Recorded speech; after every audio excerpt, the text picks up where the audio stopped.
Dito, mga kababayan, sunod nating pag-uusapan. Sino yan, Ken? Ha? Ramon Tulfo. Ito na, mga kababayan.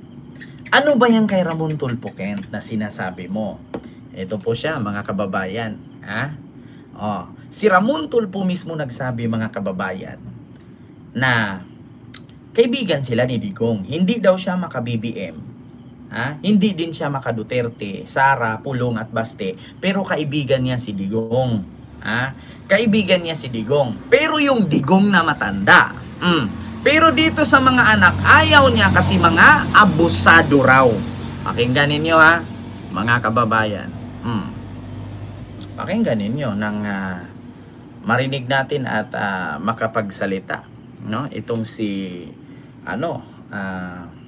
tawag dito, Montulfo. Ito pakinggan ninyo, mga kababayan.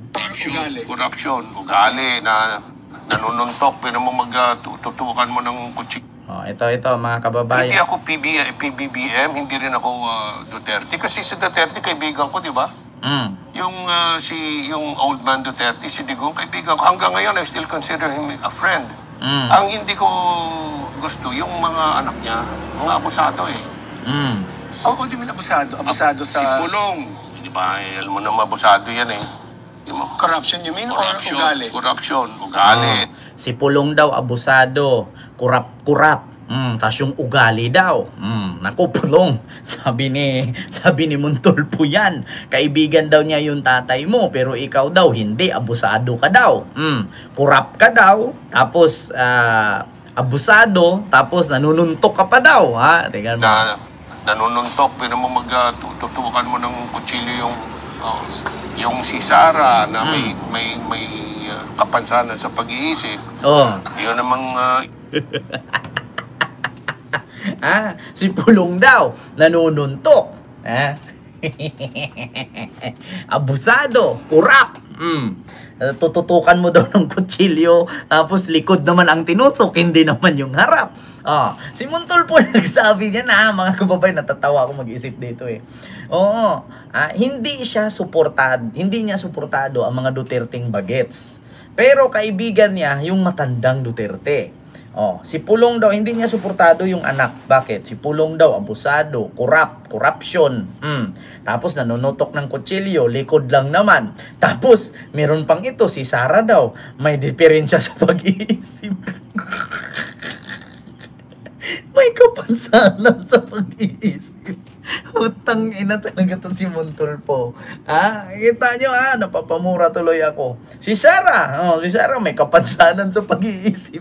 May kapansanan na may kapansanan sa pag-iisip. Pero utang ina. may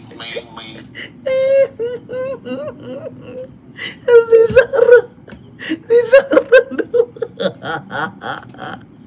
Hello po, ma'am.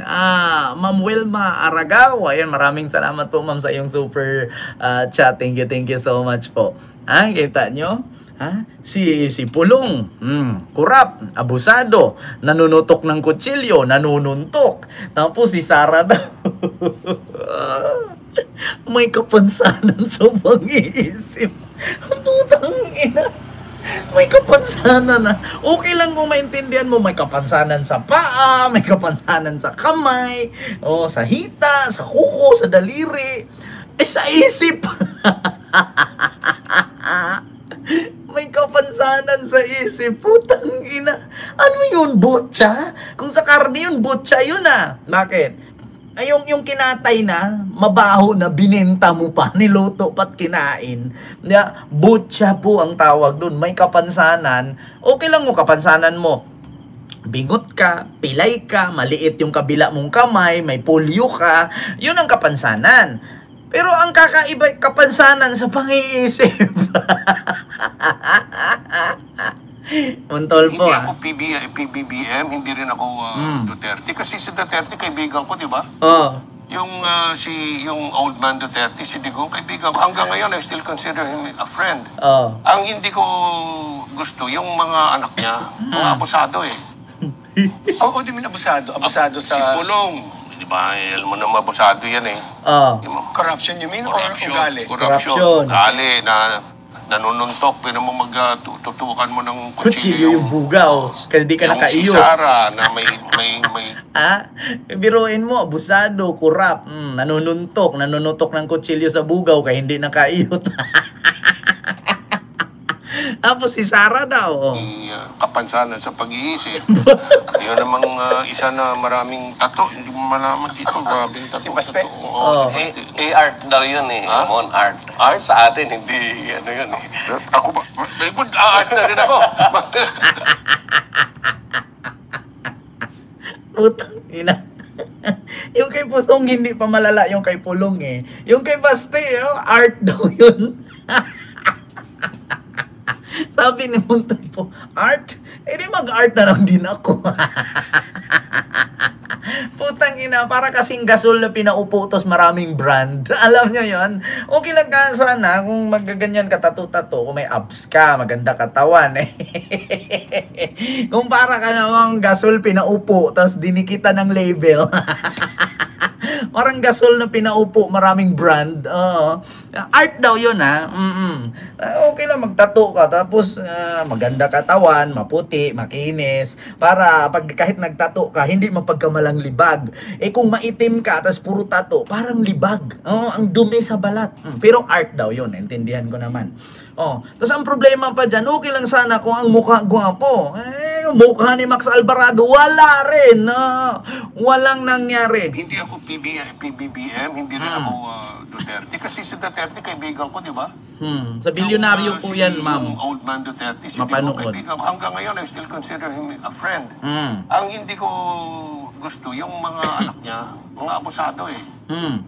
Oo, di man abusado. Abusado Si sa Pulong, di ba? Alam mo na mabusado yan eh. Di mo? corruption you mean or ugali? Corruption. Ugali na nanununtok. Pero mo magtutukan mo ng kutsilyo yung...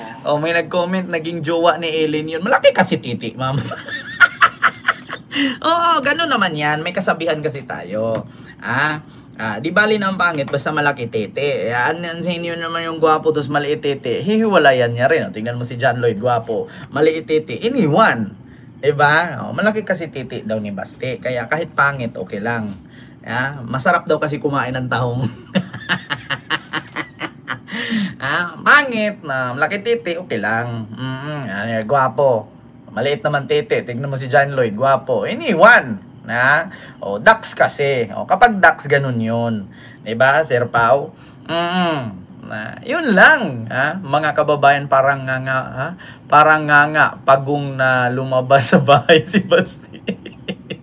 Bakit si Derek iniwan din? Maliit nga, Ma'am Ivanareta. Maliit kasi mga titi. Ikaw ba naman si Basti? German yan eh. Malaki talaga titi niyan. Buksan ang bank account, dun makikita yan. Imposible naman na yan lang ang pera niya. Saan sila kumukuha ng pambayad sa attorney nila sa ICC. So yun po yun mga kababayan. Yun po ang reaksyon ni Montulfo na hindi daw siya susuporta talaga sa mga anak ni Digong kasi mga abusado. Mga abusado daw kasi.